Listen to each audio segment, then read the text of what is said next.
గొప్పలు ఊపిస్తారో ప్రభా, ఎవరి ద్వారా ఏ కార్యం జరిగిస్తారో ప్రభా, మా శక్తి చేత బలము చేత కాదు కానీ ప్రభా, నీ ఆత్మ చేత ఇది జరుగును అని జరిగిస్తున్న గొప్ప దేవుడు కాబట్టి ప్రభువా, ఈ కార్యములు నచ్చడన యేసు శక్తి కలిగిన నామలో 1వ తారీఖు అద్భుతాలు జరుగును గాక, అనేకమైన వారు లేపబడుదురు గాక, అద్భుతాలు చూసుదురు గాక, నూతన ఆత్మలు పట్టబడుదురు గాక, అయా ఇంకా బాప్తిస్మం పొందుదురు గాక.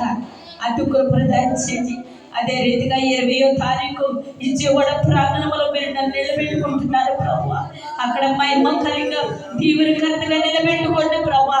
అనేకమైన నశించిపోయే ఆత్మని రక్షించబడుదురు గాక, అనేకమైన ఆత్మలు పట్టబడుదురు గాక, ఉద్యోగం రగిలించబడుదురు గాక. ప్రభు, నేను ఒక్కదాన్ని కాదయ్యా, నాతో నా పరిశుద్ధిని తీసుకెళ్తున్నానయ్యా. నేను ఒక్కదాన్ని అయితే ప్రభు నా వల్ల కాదుగా ప్రభు, నా శక్తి చేత బలం చేత కాదేసయ్యా, పరిశుద్ధుడిని నేను వెళుతూ మార్చుకుని వెళ్ళుదురుగా అంటూ ప్రభు నాకు దయచేసి నా బలహీనతను కొట్టివేసి బలముగా వాడుకోండి ప్రభువా. నా దుఃఖ దినములు తెచ్చగలవాడివి. మా సంఘములో ప్రతి బిడ్డతో మీరు మాట్లాడండి. నా ఆర్థిక పరిస్థితిని వాళ్ళు కూడా మెరుగి ఉన్నారు. నీకు సమస్తమా తెలుసా? మేము కూర్చుండటానికి సమస్తమా నా దేవునికి మాత్రమే తెలుసు.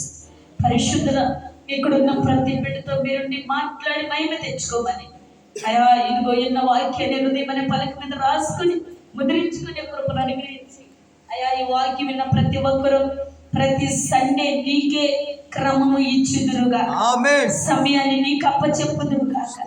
ప్రభువా, ఈ సమయం నీకు ఇస్తే మా పైన చేస్తానన్న వేస్తాయ దీవించి ఆశీర్వదించి ఏ ఒక్కరి సమయాన్ని దొంగలించుకోకనా నీ యందు ఆనందించబడుదురుగా.